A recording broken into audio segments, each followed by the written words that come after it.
saveur divine.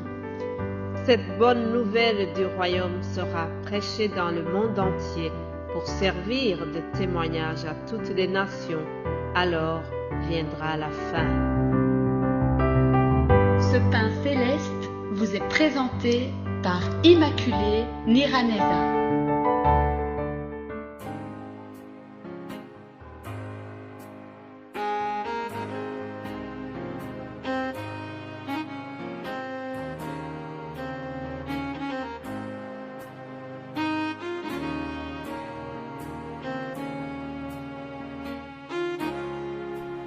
Je vous salue très chers amis, vous tous qui suivez cette émission Saveur divine.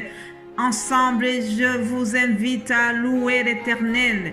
Louons l'Éternel, chers amis, serviteurs de l'Éternel. Louons le nom de l'Éternel. Que le nom de l'Éternel soit béni dès maintenant et à jamais, du lever du soleil jusqu'à son couchant. Que le nom de l'Éternel soit célébré. Alléluia. Je voudrais élever le nom de l'Éternel avant toute autre chose. C'est ça l'objectif de nos émissions. C'est que le nom de l'Éternel soit honoré avant toute autre chose. Alléluia. Je remercie le Seigneur pour cette journée qu'il m'accorde. Dernier jour de cette semaine du mois d'octobre. Nous terminons nos émissions de cette semaine et nous rendons grâce à Dieu pour tout ce qu'il a pu nous donner à vous partager. Hier, je vous ai donné un titre qui dit « Si l'Éternel est ton berger, ne t'inquiète pas ». Nous sommes basés sur le psaume 23. Alors, le serviteur de Dieu, David, après les angoisses qu'il a eues dans le psaume 22, David a retrouvé une confiance sereine en l'Éternel en tant que le fils cadet de sa famille. Vous savez, il avait subi quelques injustices dans sa famille, mais comme l'Éternel était son berger, David a vu sa vie qui a changé. Ah oui, nous avons un Dieu qui change les choses. Notre Dieu change la situation. Le même David qui avait crié dans le psaume 22 en disant « Mon Dieu, pourquoi m'as-tu abandonné et pourquoi t'éloignes-tu sans me secourir, sans écouter mes plaintes ?» Voilà les paroles de quelqu'un qui est dans l'inquiétude. David était très inquiet, mais Dieu a changé sa situation et dans le psaume 23, nous voyons David qui parlait autrement, David qui est rempli de la confiance. Alléluia! Dieu peut changer ta situation. Si tu es dans l'angoisse, si tu es dans la tristesse, Dieu est prêt à renouveler ta situation. Crois-le et il va le faire. Mon frère, ma sœur, si Jésus est ton berger, sache que c'est un bon berger plein de compassion et d'affection. Il donne même sa vie pour ses brebis. C'est lui-même qui l'a dit. Je donne ma vie pour mes brebis. Jésus ne t'abandonnera jamais malgré l'épreuve qui te semble interminable. Dieu est capable de mettre fin à cette difficulté. Dieu est capable de mettre fin à cette situation qui t'angoisse. Il est capable, tu dois seulement continuer à faire appel à lui et à lui faire confiance. Je reviens à notre psaume 23, verset 5, je lis « Tu dresses devant moi une table en face de mes adversaires. Tu oinduis ma tête et ma coupe déborde. » Alléluia. Voilà les paroles de quelqu'un qui n'a plus d'inquiétude. Voilà les paroles de réconfort, les paroles de foi de quelqu'un qui a l'Éternel comme son berger. Ah, je déclare aussi que ta coupe déborde. Si tu avais une coupe de tristesse, je déclare que ta coupe déborde de joie. Là où il y a la douleur, je déclare que Dieu y mette l'apaisement. Là où il y a le doute, j'appelle la confiance de Dieu dans ton doute. Le Seigneur est bon, sa bonté durera toujours et sa fidélité de génération en génération. Tu dois lui faire confiance, ma sœur, mon frère. Au verset 6, David déclare: « Oui, le bonheur et la grâce m'accompagneront tous les jours de ma vie et j'habiterai dans la maison de l'Éternel jusqu'à la fin de mes jours. » Alléluia! Où est-ce que tu habites, toi? Est-ce que tu habites dans la maison de l'Éternel? Est-ce que tu habites dans le Seigneur? Où est ta demeure? Je vous pose encore cette question. Où est votre demeure? La Bible nous dit que celui qui demeure sous l'abri du Très-Haut repose à l'ombre du Tout-Puissant. C'est le premier verset de ce psaume célèbre, le psaume 91, qui nous a fait tous du bien pendant le confinement, pendant le Covid. Oh, lorsque tout le monde était enfermé, lorsque nous n'avions plus d'espoir, ce psaume a nourri beaucoup de gens. Ce psaume nous a fortifiés.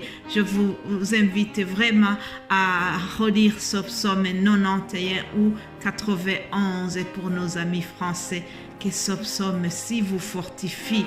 Ce sont des paroles de foi. Alors, je répète cette question. Où est-ce que tu demeures? Si tu habites dans le Seigneur Jésus-Christ, si tu lui as donné sa vie, alors le bonheur et la grâce t'accompagneront tous les jours de ta vie. Oui, il fait cela. Il n'a pas de favoritisme. Il l'a fait pour David. Il l'a fait pour moi et il le fera pour vous aussi. C'est un Dieu d'amour. Alléluia. Mes bien-aimés de Dieu, nous avons un Dieu qui ne change pas.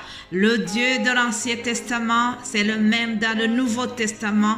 Le Dieu du premier siècle, c'est le même dans l'année 2022. Il n'a pas changé, il fait encore les miracles. Je voudrais terminer par l'illustration de cette veuve qui était vraiment dans l'inquiétude, qui était dans la pauvreté et qui a rencontré l'homme de Dieu qui a fait un miracle dans sa vie. Alléluia. C'est dans le premier livre des Rois, chapitre 17. Vous voyez, le serviteur de Dieu, Élie, était chez la veuve à Sarepta. Il trouve cette femme veuve et pauvre qui n'avait plus rien du tout. Elle était tellement désespérée qu'elle a dit à Élie: « Voici, je ramasse 2 morceaux de bois, puis je rentrerai et je préparerai cela pour moi et pour mon fils. Nous mangerons, après quoi nous mourrons. » Oh, quelle inquiétude, quelle détresse, quel désespoir. Elle voyait la mort devant elle. Elle n'avait plus rien. Mais Dieu utilise des gens ordinaires pour faire un miracle et pour démontrer à tout le monde que c'est un Dieu extraordinaire. Dieu a envoyé le grand prophète Élie chez une veuve. Pourquoi est-ce que Dieu ne l'a pas envoyé dans une famille riche? Mais non, il a choisi quelqu'un de très faible pour manifester sa puissance. Alléluia.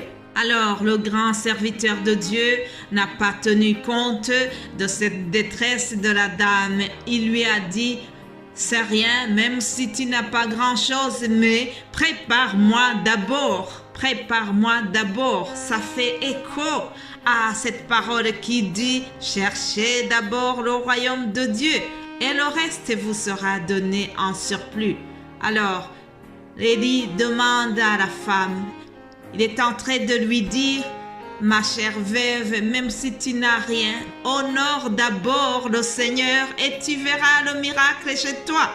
Honore d'abord l'Éternel et le reste il va s'en charger. » C'est ce qui s'est passé à notre chère veuve. Cette veuve a obéi, a honoré le serviteur de Dieu. Elle lui a donné tout ce qui lui restait comme farine et comme huile. Elle lui a préparé un gâteau, comme la Bible le dit. Et elle a honoré le serviteur de Dieu. Puis, l'Éternel a fait un miracle. Alléluia. Au verset 16, on nous dit, la farine qui était dans le pot ne manqua point, et l'huile qui était dans la cruche ne diminua point, selon la parole que l'Éternel avait prononcée par Élie. Alléluia. Dieu est bon, chers amis. C'est une histoire qui illustre vraiment très bien comment nous ne devons pas nous inquiéter. Nous devons faire confiance à notre Seigneur. Garde ton regard fixé sur Jésus. C'est lui qui suscite la foi. C'est lui qui te donnera tout ce que tu as besoin. Alléluia. Il l'a fait pour la veuve. Il le fera pour toi. Il le fera pour tes enfants. C'est un Dieu qui garde sa bonté et cela est juste. Il est fidèle de génération en génération. Alléluia. Voilà qui termine nos émissions de cette semaine. Je voudrais terminer en vous recommandant à Dieu que l'Éternel s'occupe de vous et surtout demeurer dans le Seigneur. Si l'Éternel est notre berger, alors nous ne manquerons de rien.